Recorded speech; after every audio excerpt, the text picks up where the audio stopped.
without the batteries. I can plug it in. Plug it in, plug it in. Uh-huh. So let's just set this here for a second. Because I do need to get the adapter. I can't plug it in by itself. But this is also going to...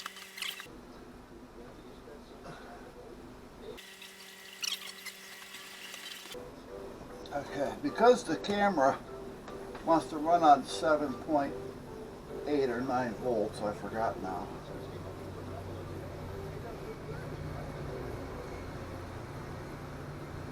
And I haven't got a variable here yet.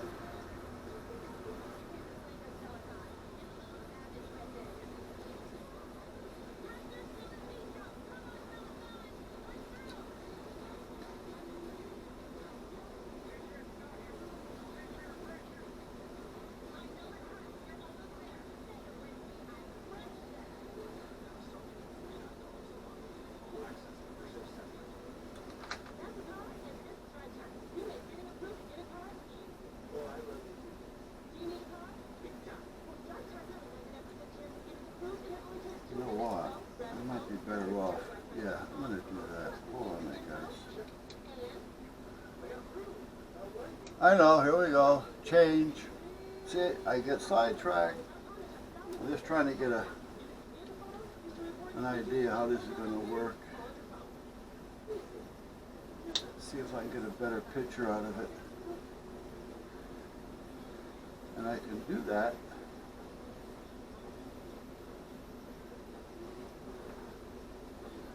Coming into here, and that is the positive side.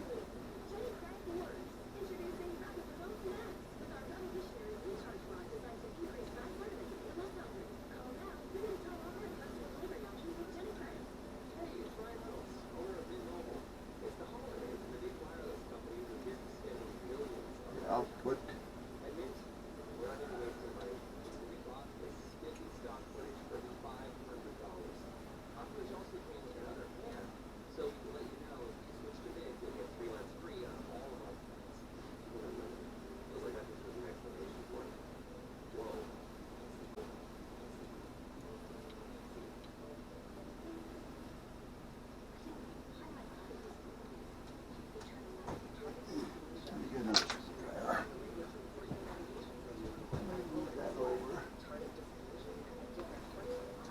Things down here with my feet because my toes are hitting something that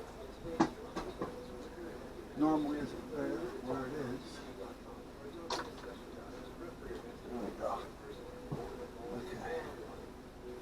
Now I got a screwdriver with a real handle on it so I can get in there.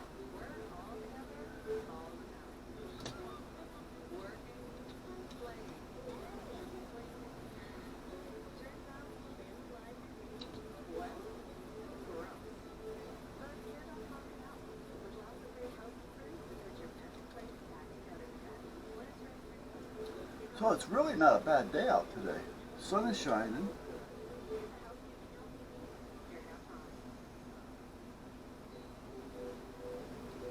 I'd probably venture to say it's probably high 40s.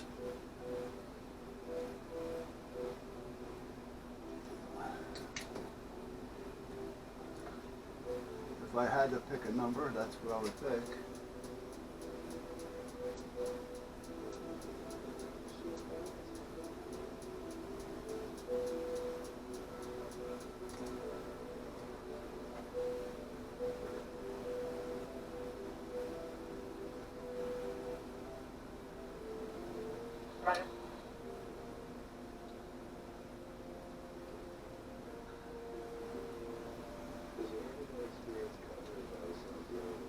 I would.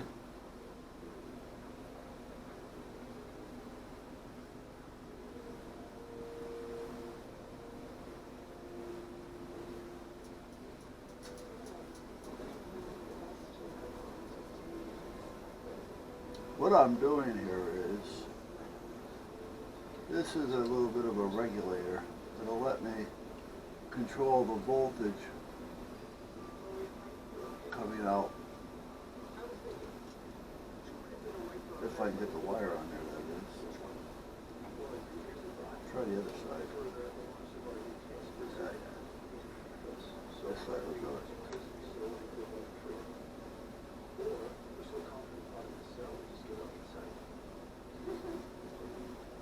Because the batteries that would normally go in this camera here, the Canon, I believe are 7.6 volts or something like that. So I really don't want this thing to go much higher.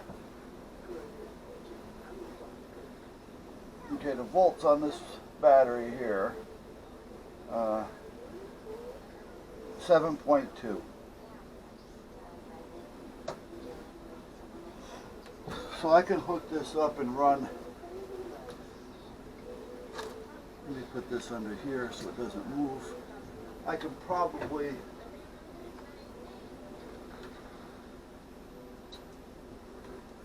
run as much as 7.5 to 8.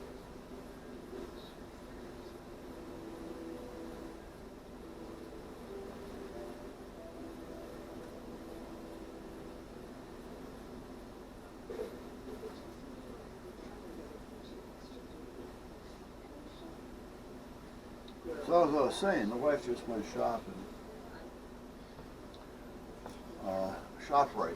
I don't know if you guys are familiar with them and where they are as far as your location.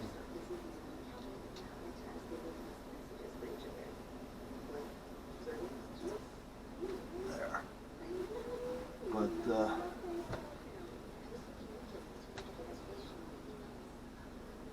they have what they call a can sale. Okay, so we're working at 7.85, which should be just about right. Let me move that back there so I don't pull on the wire. Get all the tools away from it. Okay, so now I should be able to turn this camera on and it works off of that. On. Click, click. Pictures on.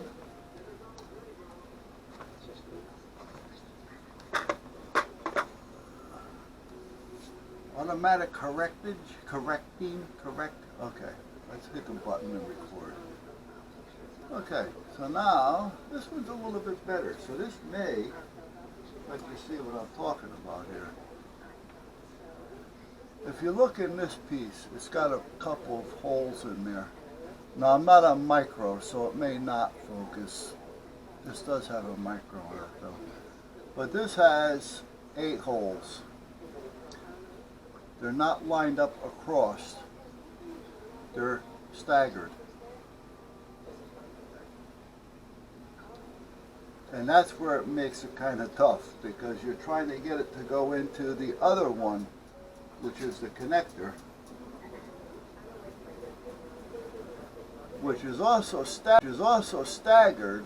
However, it goes into a straight part for a minute, so you can crimp it. So the end has got to be straight.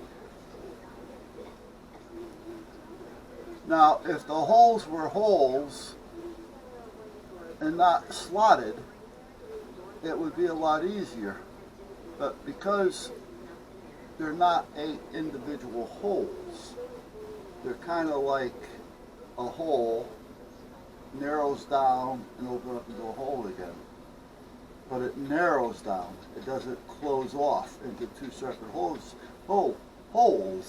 So one wire can slip through to the other hole. And that's what makes it kind of tough, because you're trying to keep these wires where they belong. Next one is green, white. So I need the green on the top and the white, green, white on that lower left. And hope it stays where it belongs.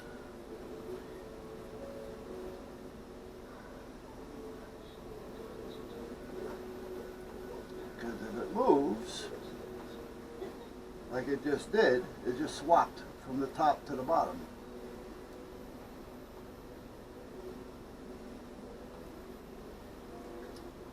And now the green white is on the top and the green is on the bottom when it really belongs the other way around. That's the only pain in the backside at this point. Okay, so we got blue, brown, hopefully green, and now we're going to go orange, orange, white.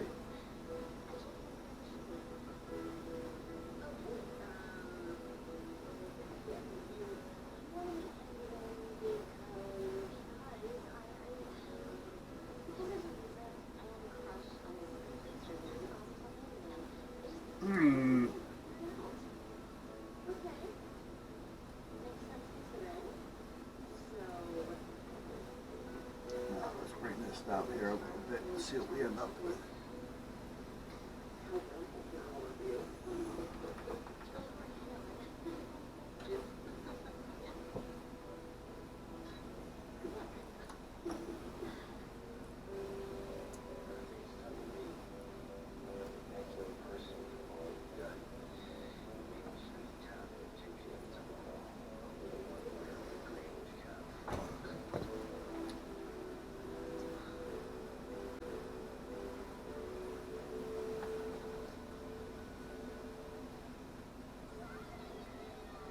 So now looking at this one,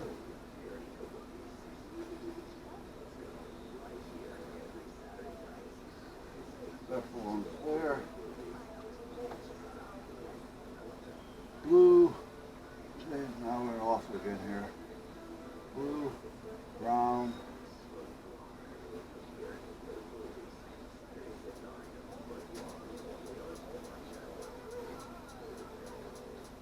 green. Just that little bit and it changed.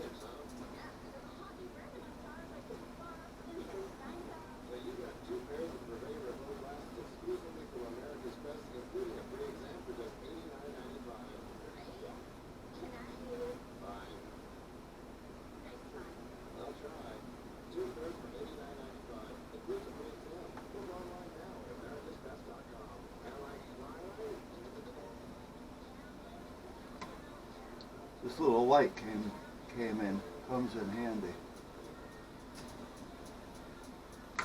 There.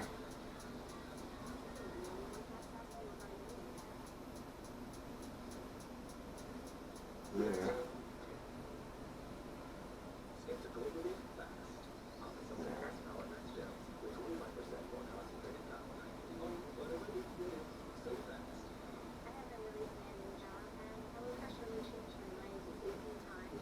White one for some reason is giving me a hard time.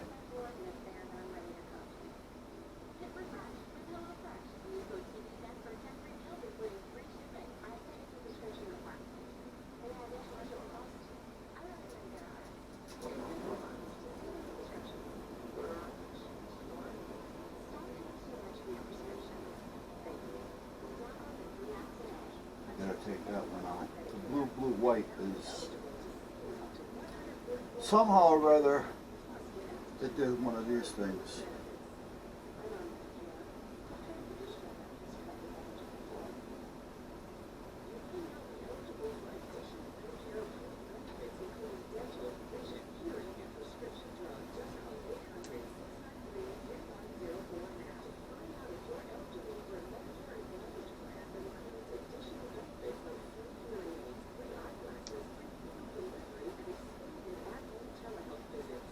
Basically, it looked like a twisted pear again.